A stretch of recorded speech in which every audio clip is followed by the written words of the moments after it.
Asia কাপের আকর্ষণ পাক ভারত ম্যাচ, যে কারণে এক টুর্নামেন্টে 3 বার দেখা হবার সুযোগ দু দলের।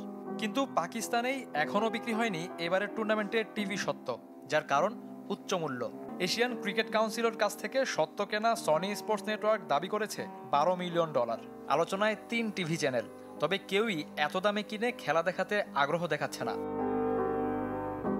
এসিসির কাছ থেকে সনি স্পোর্টসও বিপুল দামে কিনেছে টিভি রাইটস 8 বছরের জন্য, যার দাম $170 মিলিয়ন। নারী ও পুরুষদের 4টি করে এশিয়া কাপ ও ইমার্জিং এশিয়া কাপও আছে এর মধ্যে। সমস্যা সমাধানে চেষ্টা চলছে কনসোর্টিয়াম গঠনের।